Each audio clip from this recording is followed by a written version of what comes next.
الحمدللہ رب العالمین والصلاة والسلام علی سید الانبیاء والمرسلین اما بعد فاعوذ باللہ من الشیطان الرجیم بسم اللہ الرحمن الرحیم ان اللہ وملائکتہ یصلون علی النبی یا ایہا الذین آمنوا صلوا علیہ وسلموا تسلیما الصلاة والسلام علیک یا سیدی یا رسول اللہ الصلاة والسلام علیک یا سیدی یا حبیب اللہ الصلاة والسلام علیک یا سیدی یا رحمت للعالمین وعلی آلک و اصحابک یا خاتم النبیین۔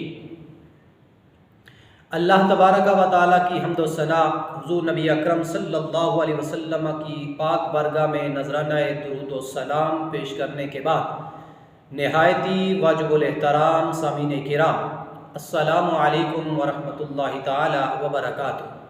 حضرات محترم، نہایت ہی خوبصورت سی حقائق لے کے آپ حضرات کی خدمت میں حاضر ہوا ہوں۔ دونوں جہانوں کی سعادتیں کیا ہیں؟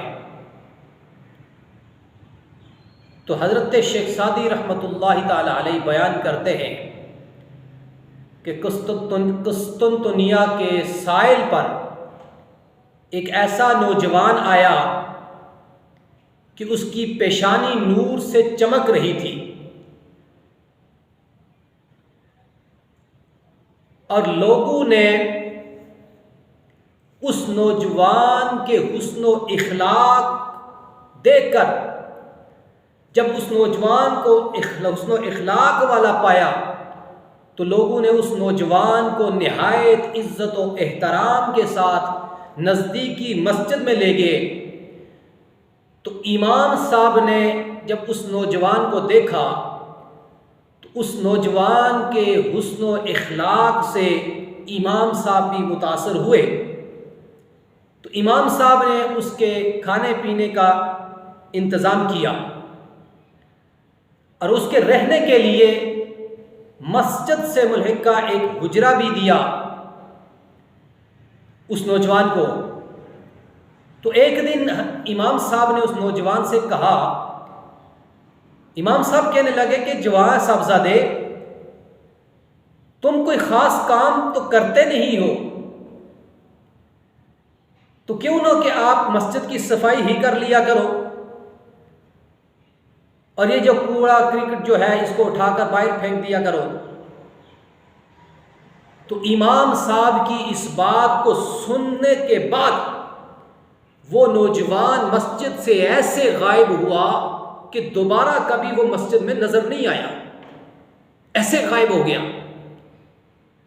اب امام صاحب کے ذہن میں یہ تھا کہ شاید میں نے اسے صفائی کے لیے کہا، مسجد کی صفائی کے لیے کہا، تو وہ اس وجہ سے کہ مسجد کی صفائی کرنی پڑے گی تو غائب ہو گیا۔ تو اتفاقاً دیکھیے کہ ایک دن امام صاحب اپنی ضروریات زندگی کی خریداری کرنے کے لیے بازار گئے تو اس نوجوان کو بازار میں دیکھا۔ جب امام صاحب نے اس نوجوان کو بازار میں دیکھا تو امام صاحب نے اس سے کہا کہ تم تو بڑے کام چور ہو، ایک چھوٹا سا کام نہیں کر سکے آپ؟ میرا مقصد تو صرف یہ تھا کہ اللہ کے گھر کی خدمت کرنی، اور تو کوئی مقصد نہیں تھا میرا، ایک چھوٹا سا کام تھا وہ تم نہیں کر سکتے، بڑے کام چور ہو۔ تو امام صاحب کی اس بات کو سن کر اس نوجوان کی آنکھوں میں آنسو آ گئے۔ امام صاحب کا خیال تو یہ تھا کہ میں نے مسجد کا کام کہا، مسجد کی صفائی کے لیے کہا، تو شاید اس کام کی وجہ سے وہ بھاگ گیا، مسجد کو مسجد سے دوبارہ نظر نہیں آیا، مسجد میں غائب ہو گیا۔ لیکن اس نوجوان کا مسجد سے غائب ہونے کا مقصد کچھ اور تھا جو امام صاحب کو پتہ نہیں تھا۔ تو امام صاحب کی اس بات کو سن کر کہ تم چھوٹا سا کام نہیں کر سکے، مسجد کا تو صفائی کا ہی تو کہا تھا میں نے تمہیں، تم چھوٹا سا کام نہیں کر سکے، تم تو بڑے کام چور ہو، اس نوجوان کی آنکھوں میں آنسو آ جاتے ہیں، اور وہ نوجوان رو کر کہتا ہے، امام صاحب میرا مسجد سے غائب ہونا یہ کاہلی یا کام چوری نہیں ہے۔ امام صاحب آپ یہ سمجھ رہے ہیں کہ مسجد سے شاید کام کی وجہ سے بھاگا ہوں، میرا مسجد سے غائب ہونے کا مقصد یہ نہیں ہے کہ کوئی کاہلی یا کام چوری نہیں ہے، امام صاحب میرا مقصد حقیقت اصل میں یہ ہے حقیقت اصل میں یہ ہے کہ مجھے اپنے سوا اللہ کے گھر میں گندگی اور کوئی نظر نہیں آئی. اپنے سوا اللہ کے گھر میں اور کوئی گندگی نظر نہیں آئی. یہ خیال کرتے ہوئے یہ خیال کیا کہ اللہ کے گھر کو اس گندگی سے پاک کر دو. اللہ اکبر کرو، کتنی بڑی بات کر گیا، کتنی بڑی بات کر گیا. کہا امام صاحب میں اس وجہ سے غائب نہیں ہوا ہوں کہ میں شاید مسجد کی صفائی کرنی پڑے گی، یہ کوڑا کرکٹ اٹھا کے باہر پھینکنا پڑے گا، ایسے بات سے نہیں غائب ہوا ہوں میں. حقیقت تو یہ ہے کہ مجھے اپنے سوا تو گندگی نظر ہی نہیں ہے اللہ کے گھر میں، اپنے سوا کوئی گندگی نظر نہیں آئی ہے. یہ خیال کرتے ہوئے کہ میں اللہ کے گھر کو اس گندگی سے پاک کر دوں تو میں مسجد سے غائب ہو گیا. تو حضرات محترم کہ اس نوجوان نے کہا کہ میں اس لیے غائب ہوا ہوں. بے شک دونوں جہانوں کی سعادتیں حاصل کرنے کے لیے اس سے بہتر کوئی راستہ نہیں تھا. اللہ اکبر کبیرہ. تو حضرت شیخ سعدی رحمۃ اللہ تعالی علیہ عجز و انکساری کی تعلیم دے رہے ہیں، عاجزی کی تعلیم دے رہے ہیں. اس حقائق کے اندر عجز و انکساری کی تعلیم دے رہے ہیں. عجز و انکساری کی بہترین مثال پیش کر رہے ہیں. سمجھنے کی بات ہے، غور و فکر کرنے کی بات ہے کہ آج کل تو ہمارے جو مسجد کے امام صاحب ہوتے ہیں، بعض ایسے بھی ہوتے ہیں جن کے اندر غرور اتنا تکبر بھرا ہوتا ہے کہ وہ خود کو مسجد کی صفائی کرنے کے لیے بھی یہ اپنے لیے توہین سمجھتے ہیں کہ میں مسجد کی مجھے صفائی کرنی پڑے گی، میں تو امام ہوں، میں خطیب ہوں، میں مسجد کی صفائی کیوں کروں. حضرت شیخ سعدی یہ بتا رہے ہیں کہ عجز و انکساری جو ہے یہ بہترین جو ہے، یہ دونوں جہانوں کی سعادتیں حاصل کرنے کے لیے بہترین راستہ یہی ہے. عاجزی رکھو اپنے اندر، انکساری رکھو. غرور و تکبر سے تمہارا دور تک بھی تعلق نہ ہو، اتنی عجز و انکساری ہونی چاہیے آپ کے اندر. تو حضرت محترم حضرت شیخ سعدی رحمۃ اللہ تعالی فرماتے ہیں کہ عجز و انکساری سے بڑھ کر کوئی نعمت نہیں ہے، کوئی نعمت نہیں ہے. اور اللہ کریم کے محبوب صلی اللہ علیہ وسلم نے ساری زندگی عجز و انکساری سے گزاری ہے، اور ہمیں بھی یہی تعلیم دی ہے کہ عاجزی سے زندگی بسر کرو. غرور و تکبر صرف اللہ کی ذات کے لیے ہے، غرور و تکبر صرف اللہ کی ذات کے لیے ہے. تو حضرات محترم اس مالک کے لیے جو دونوں جہانوں کا خالق بھی ہے، مالک بھی ہے، ہمارا رازق بھی ہے. غرور و تکبر صرف اس ذات کے لیے ہے. وہ خود قرآن کریم میں ارشاد فرمایا وَلَا تَمْشِي فِي الْأَرْضِ مَرَحًا إِنَّ اللَّهَ لَا يُحِبُّ كُلَّ مُخْتَالٍ فَخُورٍ. فرماتا ہے کہ زمین کے اوپر اکڑ کر نہ چلو، آہستہ چلو، اکڑ کے نہ چلو. بے شک اللہ تعالی پسند نہیں کرتا ہے، کسی غرور و تکبر کرنے والے کو اللہ پسند ہرگز نہیں کرتا ہے.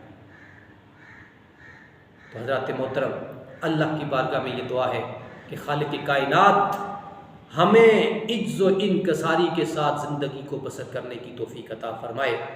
اللہ تعالیٰ ہمیں ایسا بنا دے کہ غرور و تکبر سے دور تک بھی ہمارا تعلق نہ ہو، ہمارے اندر عاجزی ہو، انکساری ہو، ہر لحاظ سے اپنے سے بہتر آگے والے کو سمجھنا چاہیے. کیا پتا ہے کہ اللہ کو تجھ سے زیادہ وہ پیارا ہو، تو کس بات پہ غرور تکبر کر رہا ہے، کس چیز پہ نازا ہے. اس لیے میرے بھائیوں یہ غرور و تکبر جو ہے یہ ساری زندگی کی عبادتیں، ریاضتیں، یہ سب ختم کر دیتا ہے. غرور و تکبر کے قریب تک بھی نہ جاؤ. آپ خود دیکھ لیں کہ شیطان نے صرف اپنے آپ کو آدم علیہ السلام سے بہتر تسلیم کیا تھا کہ میں اس سے بہتر ہوں، یہ مٹی سے بنا ہے، میں آگ سے بنا ہوں. مٹی کو اوپر پھینکو تو نیچے کو آتی ہے، آگ کے شعلے اوپر جاتے. اس نے اپنے آپ کو بہتر آدم علیہ السلام سے اپنے آپ کو بہتر سمجھا، غرور کیا، تکبر کیا، تو اللہ تعالیٰ نے اپنی بارگاہ سے ذلیل و رسوا کر کے نکال دیا. اور ہزاروں لاکھوں برس کے سجدے جو تھے، ہزاروں لاکھوں برس کی عبادات جو تھی وہ ختم ہو گئی، ایک سجدہ نہ کرنے کی وجہ سے سب ختم ہو گئی ہے۔